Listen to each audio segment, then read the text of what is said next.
ఈ వీడియోలో మనము హ్యూమన్ స్పైన్ కి ఉన్న స్ట్రక్చరల్ ఇంపార్టెన్స్ ఏంటో తెలుసుకున్నాం. ఇది చాలా ఇంట్రెస్టింగ్ గా ఉంటుంది. ఎందుకంటే ఓన్లీ యానిమల్స్ కి హ్యూమన్స్ కి మధ్యలో ఉన్న డిఫరెన్స్ వచ్చేసి హ్యూమన్ స్పైన్ అనేది చాలా కీలక పాత్ర పోషిస్తుంది. ముఖ్యంగా మనకి వేద శాస్త్రంలో చెప్పింది, మనకి యోగ శాస్త్రంలో చెప్పింది ఏంటంటే హ్యూమన్స్ కి మాత్రమే ఆధ్యాత్మికంగా ప్రోగ్రెస్ అవ్వడానికి ఛాన్స్ ఉంటుంది. సో యానిమల్స్ కి కానీ మిగతా ఏ జీవులకు కానీ కూడా అవేర్నెస్ పెంచుకోవడం, లేకపోతే కాన్షియస్నెస్ పెంచుకోవడం, ఇవన్నీ కూడా ఆధ్యాత్మికం గురించి తెలుసుకోవడం అనేది వాటికి సాధ్యం అవ్వదు. ఎందుకంటే మన బాడీ పరంగా, స్ట్రక్చర్ పరంగా అది ఓన్లీ మనుషులకి మాత్రమే ఆ ఫీల్డ్స్ లో వెళ్ళడం కానీ, అది అవేర్నెస్ పెంచుకోవడం కానీ అనేది ఛాన్స్ ఉంటుంది.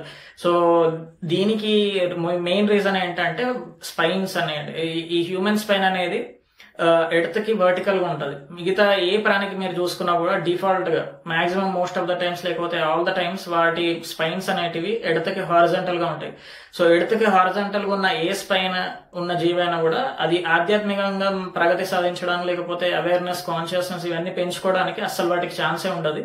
సో ఇది great structural advantage which is given to humans. So ఈ కాన్సెప్ట్ మీద ఇప్పుడు ఈ డిఫరెన్స్ ఉన్నది కాబట్టి అసలు హ్యూమన్స్ కు ఉన్న రెస్పాన్సిబిలిటీస్ ఏంటి అండ్ వాళ్ళు ఏం చేయాలి అనేది, హ్యూమన్స్ కి యానిమల్స్ కి కొన్ని కామన్ పాయింట్స్ ఉంటాయి. సర్వైవల్, రిప్రొడక్షన్, డెత్ అనేటివి అన్ని జీవులకు ఉంటాయి, ఇంక్లూడింగ్ హ్యూమన్స్. ఇవి కాకుండా మనకు ఉన్న ఎక్స్ట్రా అడ్వాంటేజ్ ఏంటో మనం నెక్స్ట్ వీడియోస్ లో తెలుసుకుందాం.